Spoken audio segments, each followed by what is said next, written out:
Just fucking do it. Subscribe now. You're there. I'm not. For me to just say blanket 48 hours, sometimes it works, sometimes it doesn't. Now, most of you couldn't give a blowjob away to a drunken sailor. So, I mean, you can't sell shit. So, we have as many constraints or the lack thereof in the offer so you can get it done. So you can get it done. I mean, we've tried all kinds of different methodologies, and prayer and hope aren't strategies, guys. I mean, for me to hope that you get it done, so we leave you as much latitude as possible to make it palatable for them to accept. And at the end of the day, and it's also in your templates, I mean, home health in the Netherlands or in Austria, the banks will not fund more than 4 times EBITDA. That's it. And they'll say, well, if you put in money, well, then you put in the money. Seller's equity. If they dare to say, well, I'm glad you brought that up, Mr. Austrian or Dutch douchebag. That's exactly right. Now, we're going to talk about 40%. There's different ways to do the 40, 60, 40. One, you're only buying 60%. You don't want to have anything to do with the 40. You can buy 100 companies between now and December 31st that way. Any place in the world, the bank will fund the 60%. Plus, give you working capital, plus give you a line of credit. You're only buying 60. You're not buying the 40. So at the end of 100 companies, instead of 100 companies, you got 60 companies. The equivalent thereof, because of the 60%. The second way to do the 60-40 is you have an option on the 40 at some level. Now, either way that you're using the 60-40, you want these jerks that own it to stay at least 6 months, maybe longer. When you only buy the 60 and you don't buy the 40, you're in step because the doctors or the dentists or the chiropractors or the home health owners are going to be there working with you because it's in their best interest for the fucking value of the company to go up. Banks love that. So we're buying the 40% at some value. Then it's a pissing contest. What value are we going to use? I don't like that method, but a lot of you, when I say you, the kids do it. The third 60-40 method is that you pick a time in the option period where they have an ability to reevaluate the value of the 40%. What they're all afraid of is that your model is really going to work and you're going to triple the size of the business and they're going to miss out. If they don't think they're going to miss out when you triple the size of the business, then they're more readily available to sell the 40%.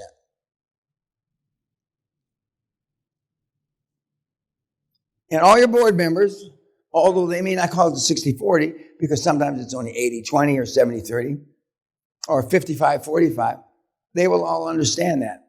But at the end of the day, you want the seller to believe in the system enough where he's allowed, while he's there, he's allowed to help you grow the business.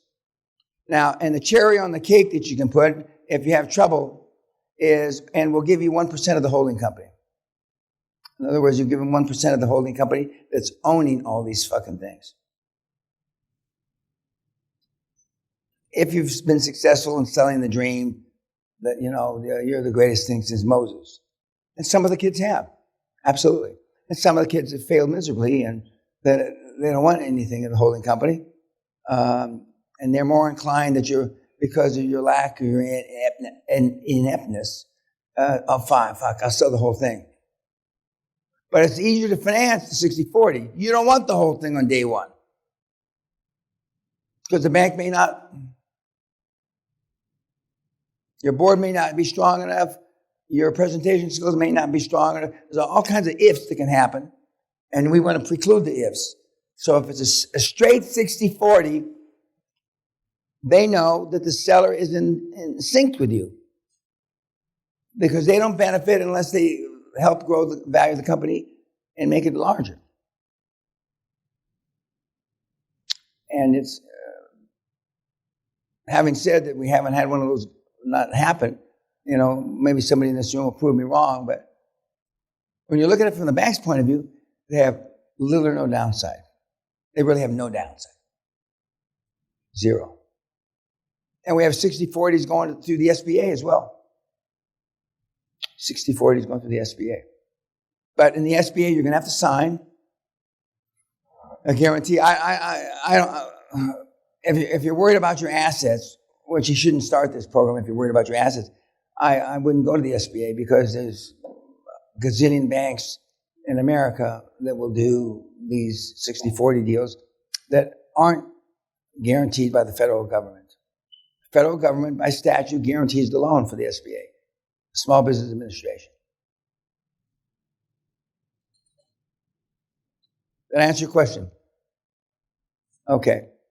Anything else about that? Yes, sir. Can you go over the insulting offer part? Like, what would an insulting offer be? $5 on $1 million deal. I mean it. Okay. $50,000 on $10 million Persian rug that has been they've been working on since Moses brought the things down from the mount. Yeah, sir. Thank you. Is there a general formula for you to initially calculate the value of a practice, let's say? No, you don't care what the value of the practice is. You're paying between 3 and 5 times EBITDA. Your sweet spot is 3.5 to 4 times EBITDA. You don't give a fuck what the value is.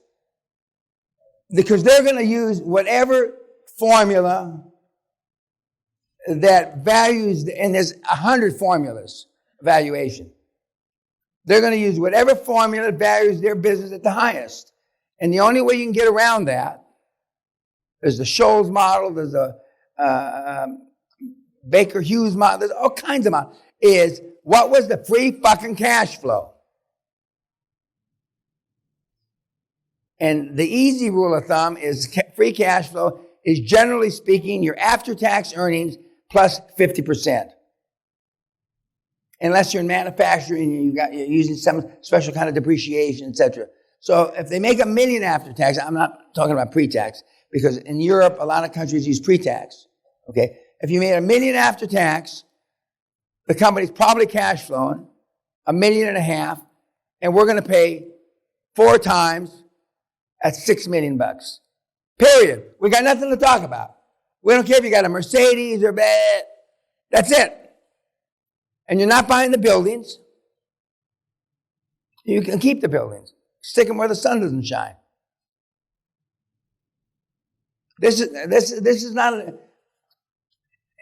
it's bad to say it's a negotiation because it's not. It's our way or the fucking highway. And because, as Andrea said in his presentation, there's 14 or 17,000 of these motherfuckers within 200 kilometers of Leipzig. That's one little chicken shit spot in Germany. 15,000 of them. And there's about 8 jillion from Munich and 3 jillion from Frankfurt. And fine, you don't like, fine, goodbye. And it's, in Austria it's the same. But I said in Austria it's the same. It's no different. There's a gazillion of these things. But see, the first person that talks to you, you're gonna cream your jeans because, oh fuck. It's like we had a guy here that went to. He was in the seminary, but he didn't become a priest. And this is an awful thing, me being a Catholic, but anyway. And the first date he went on, post-seminary. He's sitting in the back seat of the cab. This was in, I want to say, not Kansas, but anyway, someplace. And the girl put her hand on his thigh. He had an orgasm. That's you. Believe me.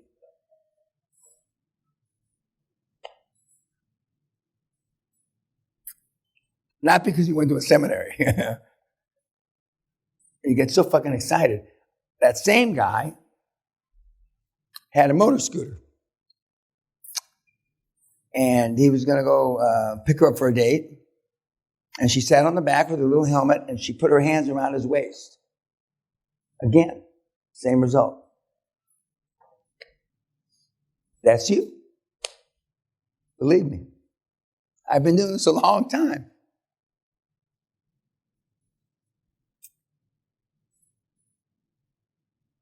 The first girl I ever kissed at a party, who's still alive, who's met Sally, said, I remember when Dan threw me up against the brick wall.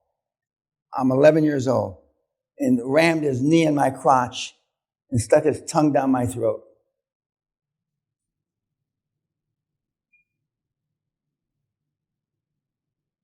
As opposed to the little convent boy, not convent, the seminary boy. Were you embarrassed? Oh, I wanted to die. I was afraid she was going to move her hand over and feel the wet. Now just think about that. Jesus Christ. Fuck. But that's you. That is you. Get so fucking excited. You won't know whether to shit or go blind. And now the guy, 15, 20 years later, is a whoremongering motherfucker. He'd fuck a snake if he held his head still. A fucking snake. From that, he says, it's a good thing I didn't become a priest, Dan. Boy, that's the truth. But I wanted to be a priest as a young boy. But anyway, enough of that. Okay. Yes, sir. You talked about at some stage knocking the price down. Well, not at some stage. Okay, we buy a home health for $1.5 million. It's cash flowing, $500,000, so we're paying 3 times EBITDA. And we have an LOI, and we're going to pay between 3 and 5 times EBITDA. They focus on the 5 times EBITDA, and you want to pay less than 3 times. So you go over there with your CFO and the industry expert, whoever's run these pieces of shit, right? And you're going to see shit wrong. I mean, you're going to see beds with no sheets. You're going to see dirty clothes that haven't been collected by the laundry. You're going to see garbage disposals clogged up. You're going to see of the 40, there's 20, let's say 20 rooms. 5 of the 20 bathrooms are clogged. You're going to see all kinds of shit. And the industry expert will know that's minus $3,000, $5,000. By the time you get through, and then you look at the books, and instead of they're going to have $11,000 in expenses per KK. That means he just took $11,000 out of the company. He had no justification for it, so the bookkeeper put per KK. That's what that means. And if you press them hard enough and you know how to ask the questions, which your industry expert and will know, and then you've got like 30 listings like that for the past 12 months on the books that they keep. And they add up to $245,000. Well, for starters, it's going to be $245,000 less purchase price, irrespective, because remember, the LOIs are subject to due diligence and subject to finance. So now we're dealing $245,000 better. And then you're gonna look at the accounts receivable that they haven't collected since 2016. And there's 2 million of them, $2 million worth, or 2 million, whatever. And so how worthy are these accounts receivable that are years old. They're not worth a shit. Accountant's gap says if they're more than 90 days old, they're only worth 25%. And if they're 4 years old, they're worth cock nothing. So you're going to knock that off. And the accounts receivable may be more than the fucking purchase price. That's why some of these deals here, Viking bitch, take my business. Just give me a job. For real. And there's a whole list. And they've got vehicles. You know, in this country, you got to have an MOT. I don't know what MOT stands for, but you got to have some sort of where your car is up to, up to snuff. None of the cars will have a MOT for 5 years. That all costs money. And there's a list of 1 million things. And that's why some of these guys say, you can have the business, give me a job.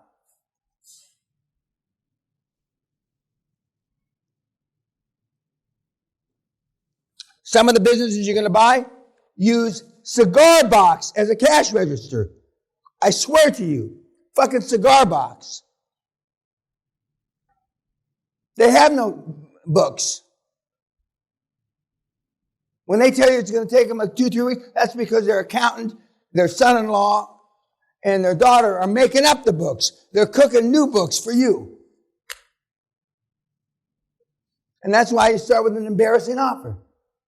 I know, well, not on these chicken shit deals, but I mean, give me $1 million, I'll take it off your hands, sight unseen, and we'll be friends.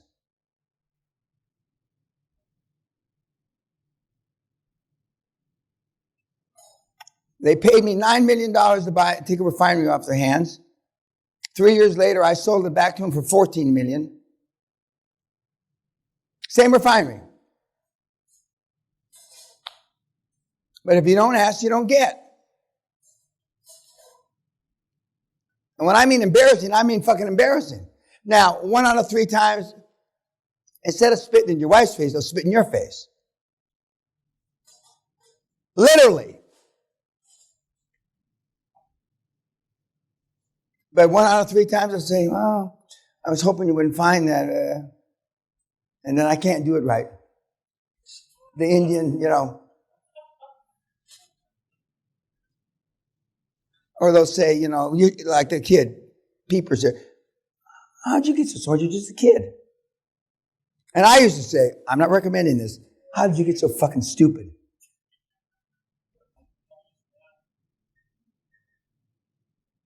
%40 of the market won't talk to Jason Nagy anymore. That's fine with him. There's only 67,000 left.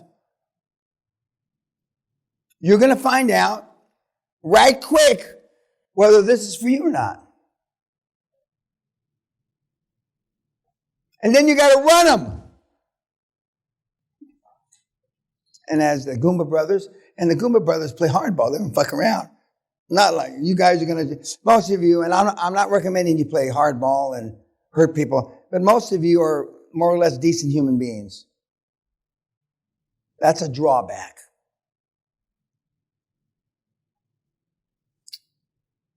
But we're not going to get into humanity. I don't give a fuck about humanity.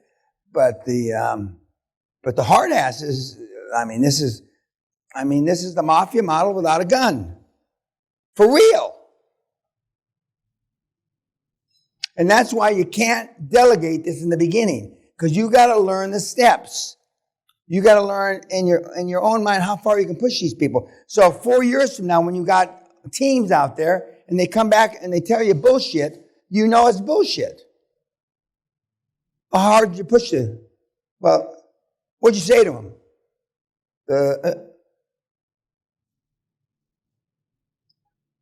And there's nothing immoral, illegal.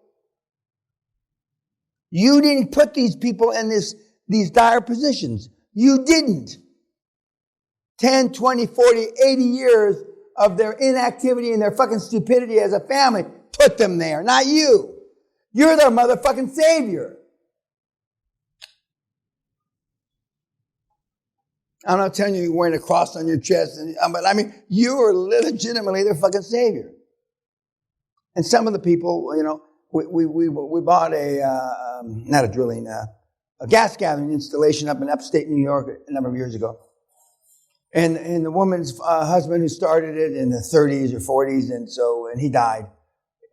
He died pumping gas, and she just wanted out. She says, every time I drive, I can't even come to work anymore.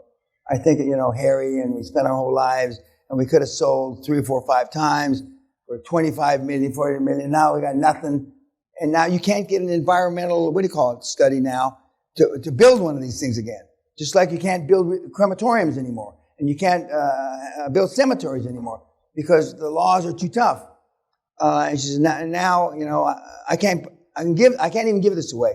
So in one of your templates, when that comes, excuse me, ma'am, well, actually you can give it away.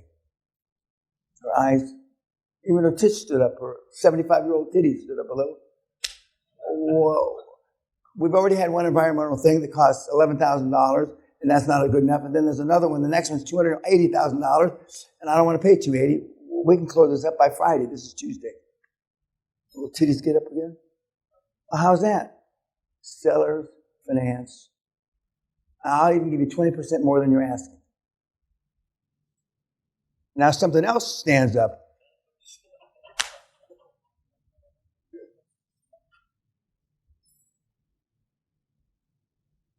And you're doing them a solid, as they say.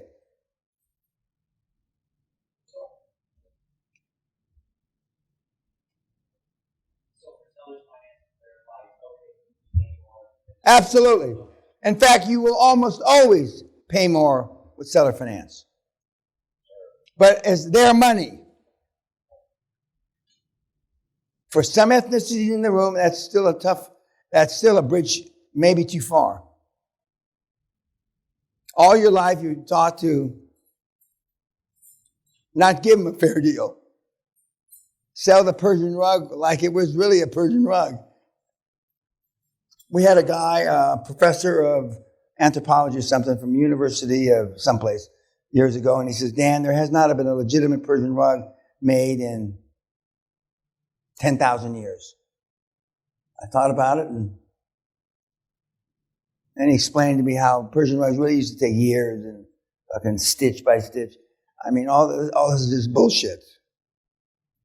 Whether it's only 50 grand as opposed to 10 million, but I mean, so, but you, and once you get in the throw of it, I mean, in the trenches, and you're actually helping people because you're taking the stress off them because now you don't have to worry. And so she was happy as Larry. She sold. The guy paid her 20% more than she was asking. She didn't have to go through 2 environmental deals more. And so, I mean, everybody was happy.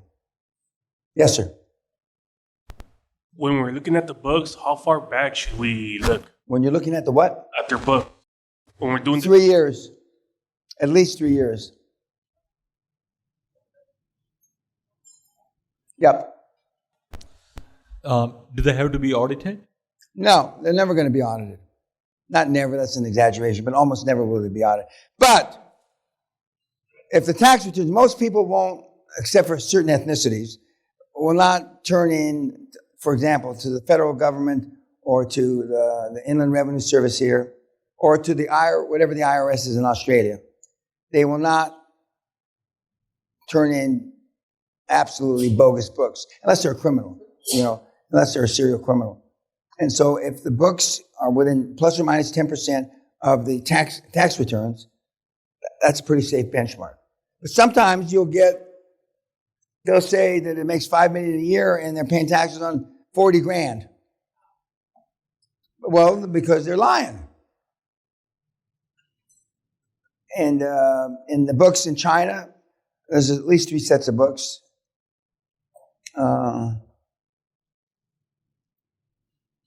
Anything else? 60-40? Yep. So if you wanted to buy 60% of the business, you could seller finance the 60%, pay them an extra 20% to get them to close the deal faster. Is there an option where you can give them? No. You're not on the 60%. You're not doing that. You're doing that on the 100% seller finance. What would you do on the 60%? No, because the 60% is you're already getting, depending on one of the three ways, you're already getting the 40% of the seller finance. The 60% is commercial banks. And I'm not telling you that you shouldn't build up a track record with commercial banks, because you should. But in the beginning, because you're all starving to death, you want the quickest way to put money in your pocket. And the quickest way to put money in your pocket is through 100% seller finance, where you're paying yourself something for out of the working capital and something out of the line of credit. But there may not be any money. You may need that to run the business. And you won't have any money to pay the accountants and the lawyers or yourselves. So after 3 or 4 or 5 deals, then you finance it in the bank. And then you have to decide whether you're going to pay off the seller's notes or not. And that's normally numeric. You just figure out what's the present value of the money and how it benefits you most.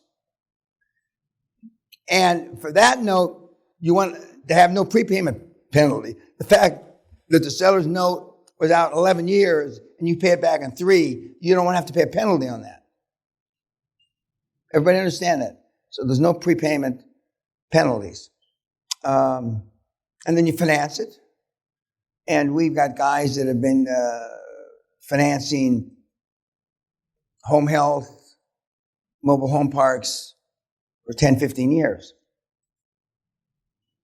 10, 15 years, yeah.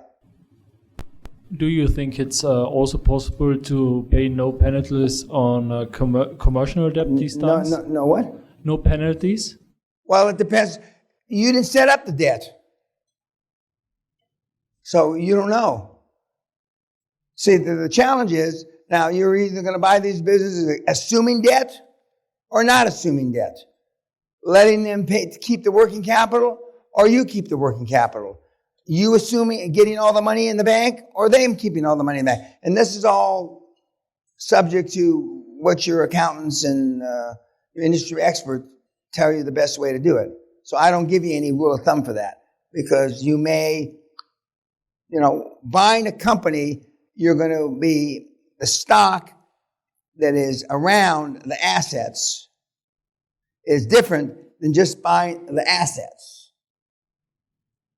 We want you to just buy the assets, but that's not always possible, for some of the reasons that I alluded to earlier, not the least of which was the licenses transfer. Licensing in home health and assisted living are the hardest. And in certain states, the licensing is more difficult than others. New Jersey's tough. Connecticut's tough. Florida's tough. California's tough. Texas, Wyoming, Alabama, Nebraska, Mississippi, Tennessee, it's not the Wild West, but it's easier. It's easier. Okay, thank you.